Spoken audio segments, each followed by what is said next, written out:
Puji Tuhan, haleluya. Selamat pagi Bapak Ibu Saudara yang dikasihi oleh Tuhan Yesus Kristus. Sebelum kita memulaikan aktivitas kita pada pagi ini, kita mau merenungkan firman Tuhan. Kita berdoa. Terima kasih Bapa di surga atas segala penyertaan-Mu, pemeliharaan Tuhan, kasih setia Tuhan yang berlaku dalam kehidupan kami.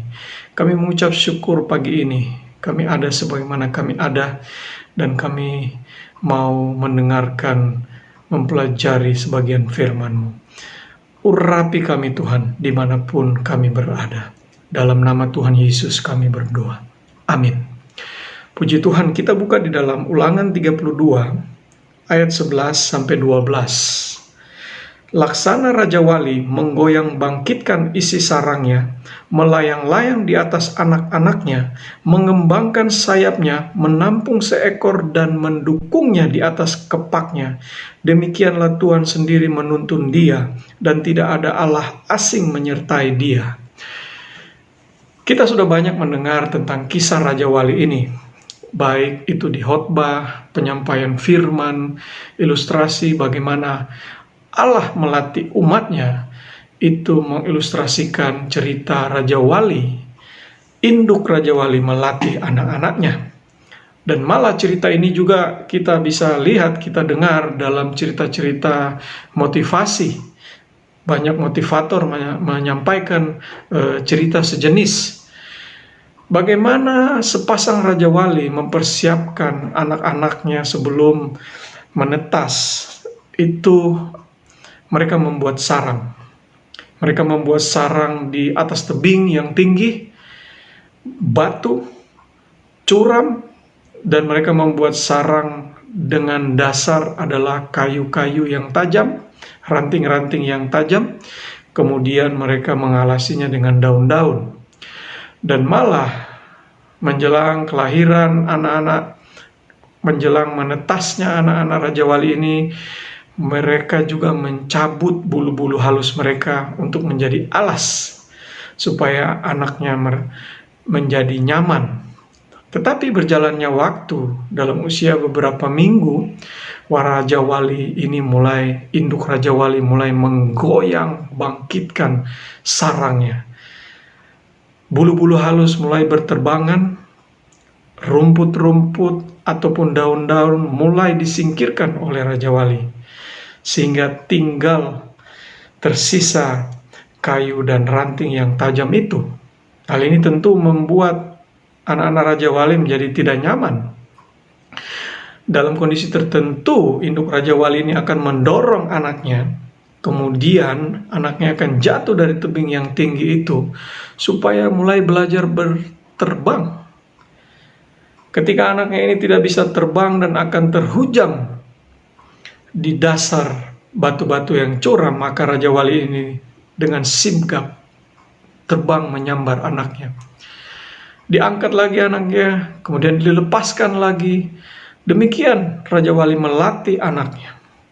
Cerita ini datang dari lagu atau perikop yang kita lihat di Ulangan 32, ditulis nyanyian Musa.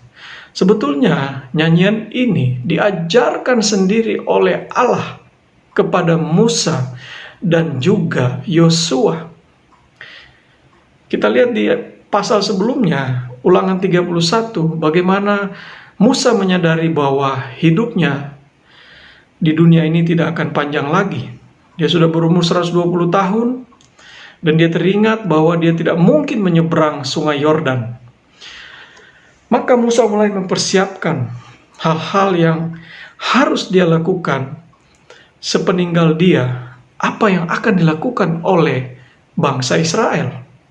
Musa memanggil Yosua sebagai penerusnya. Musa menasihati Yosua supaya memiliki hati yang teguh dalam memimpin bangsa Israel memasuki tanah Kanaan, tanah perjanjian. Bahkan Musa mulai mempersiapkan, Musa menulis catatan tentang Taurat mulai dari awal sampai kata penghabisan. Kemudian itu diwariskan, diberikan kepada orang-orang Lewi untuk diletakkan di samping tabut perjanjian. Kalau kita lihat di Ulangan 31, Allah berfirman kepada Musa, dan Allah berhadapan dengan Musa dan ditemani oleh Yosua berupa tiang awan di depan kemah, di depan pintu kemah itu. Dan Allah berfirman kepada Musa. Kalau kita ingat tiang awan dan tiang api, sering kita mendengar mungkin dalam cerita-cerita anak sekolah minggu. Dan saya pernah membawakan dalam cerita sekolah minggu bagaimana kesaksian orang Mesir dalam suatu catatan kuno papirus yang diwarisi, yang disalin dari catatan sebelumnya, bercerita bagaimana menggambarkan kondisi Mesir dari pihak orang Mesir ketika Allah menuangkan tulah-tulah itu.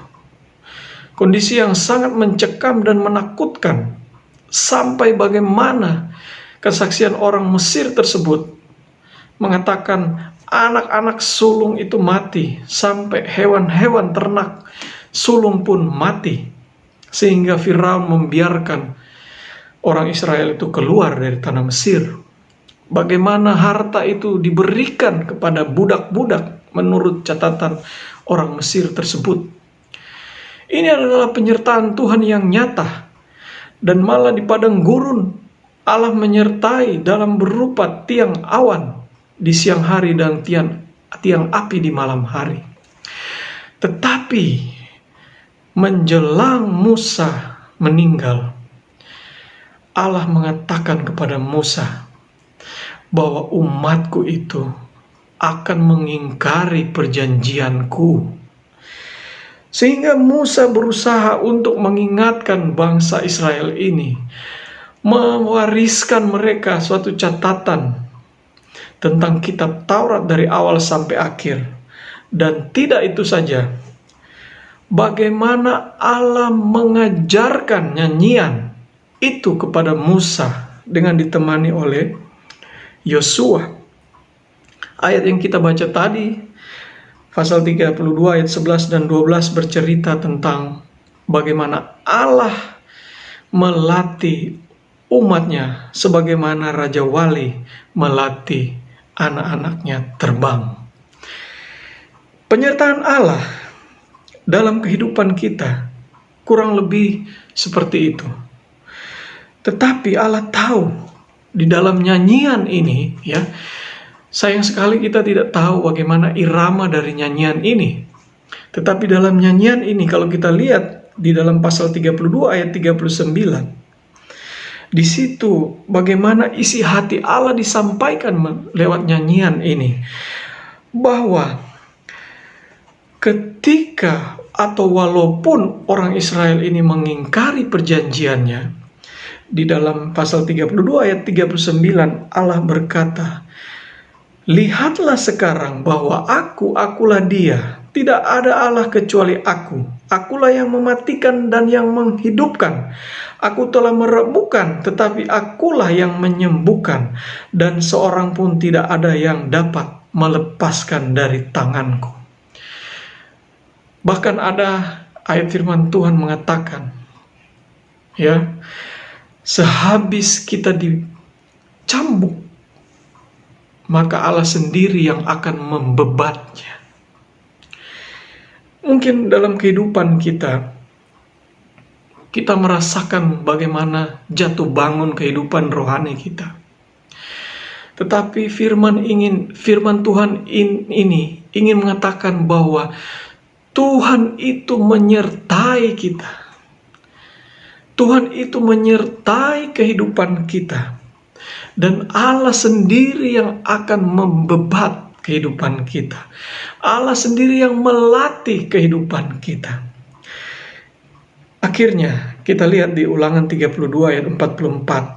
Ya, lalu datanglah Musa bersama-sama dengan Yosua bin Nun dan menyampaikan ke telinga bangsa itu segala perkataan nyanyian tadi, supaya dalam kehidupan kesusahan mereka, dalam kehidupan pergumulan mereka, nyanyian ini bisa menguatkan.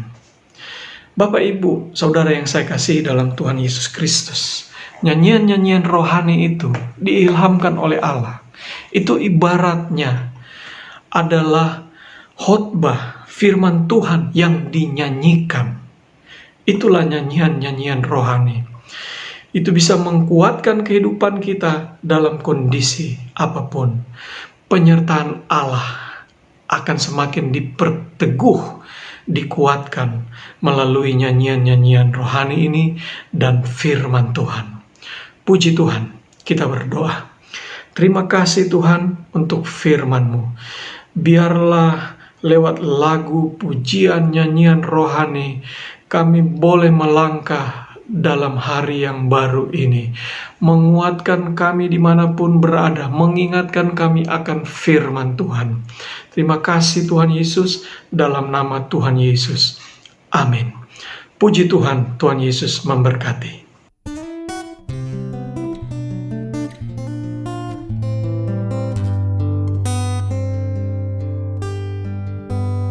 Bila Engkau tak besertaku,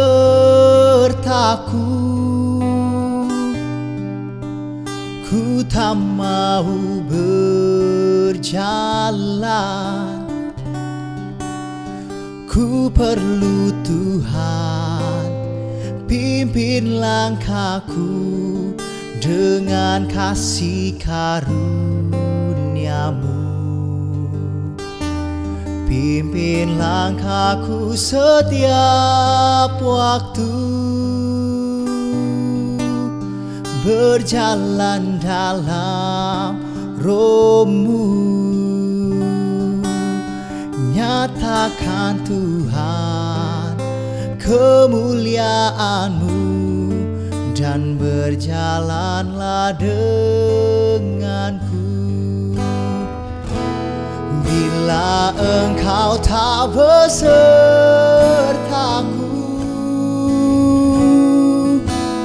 ku tak mau berjalan.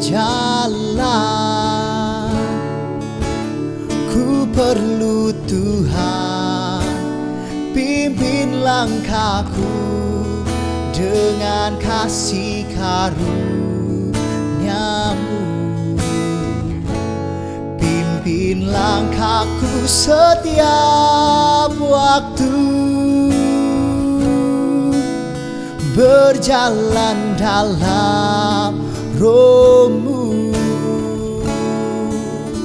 Nyatakan Tuhan kemuliaan-Mu, dan berjalanlah denganku. Ku perlukan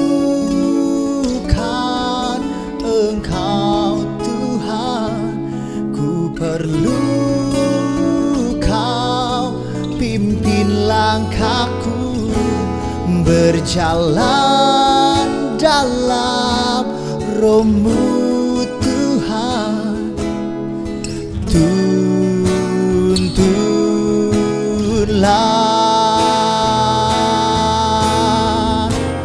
bila Engkau tak besertaku,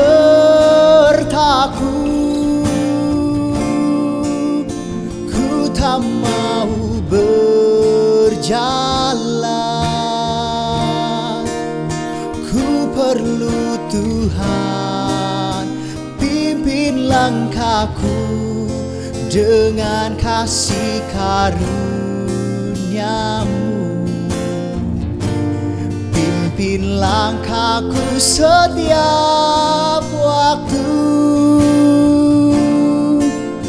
berjalan dalam Roh-Mu.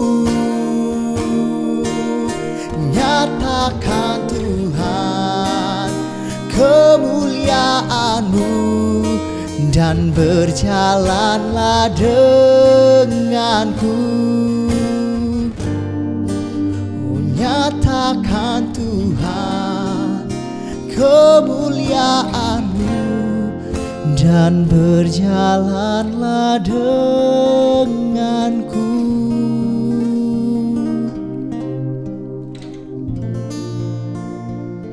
Selamat beraktivitas. Tuhan Yesus memberkati.